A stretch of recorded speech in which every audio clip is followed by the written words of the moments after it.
Sanity's structured content core is now wrapped with create and presentation for freeform ideation. All right, I'm here with Evan, who is also one of our founders here. What's your role? What's your current job title? It keeps on changing. It keeps on changing. It does, so yeah. So my current what title. What is it today? Today it's co-founder. Sort of. Yes, well, that one's a given. Primarily, and then right now I am group product manager for applications. Excellent. Which is everything that isn't the platform. Okay. Yeah. That's cool. So yeah, there's so many places for content to go, and the discussions we were just having at lunch is like being able to author in one surface and then seeing content changes go on the entire journey from outside the studio to in the studio to the front end. So I guess you get to cover a lot of the before and after part of the publishing story then. Yeah, it's like currently right now we're working on the next iteration of Create. UX research tells us that a lot of content creation happens in other tools. It happens inside of Notion, and it happens inside of Google Docs, and it happens in these other places that are less formal. And I think this is a way of saying... You can be really free form in those surfaces, right? Like there's no rules. You can just think about outcomes, right? Yeah. And then you write these implementation notes. Mm-hmm. So it's kind of like, what if this is the title, this is a component, this is XYZ. Mm-hmm. So the question here is sort of like, what if we could take those notes and those implementation notes and those things that are being done inside of Google Docs right now and just offer them, just be able to do the implementation process. And then in addition, what if we offered a tool that has those, that can be that informal writing space? Mm-hmm.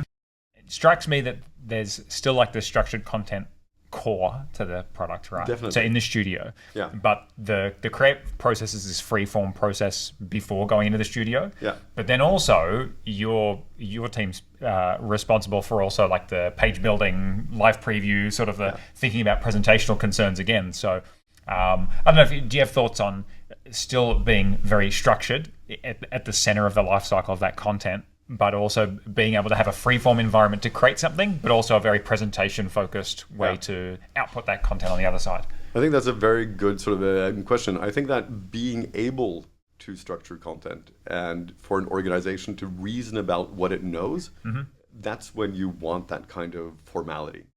I spoke earlier with Simon about that, and about live content experiences should remove friction from wanting to do things like a live product drop or some sort of special limited release. And I think that removing friction is also part of this as well, isn't it? That the creation space is really free form, so you can write what you like, but then put it into a structured content. And I like that description that's like an immutable truth at that point. Like this product's details, or this product's weight is this amount, or this person's title is this. And so in that structured content context, that has to be completely accurate, and you want to store it in that format so that you can use it, in a page builder block, or into whatever other formats that you want on the output. But we still need to have like a source of truth about things in the business and those digital representations of real things. Yeah, we can't have opinions about what you build with. Yeah, because we want it to work with any framework that you show up with.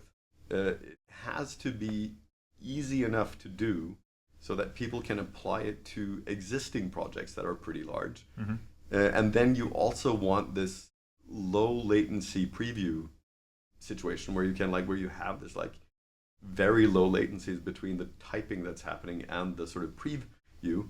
And then in addition to that, you don't want to have loads of opinions about the DOM elements that go into the page. You don't want to have all of this cruft that's left there after you leave the preview situation. As an organization, we're really into doing the hard work to make it easy for people. Mm-hmm. So, for example, when it comes to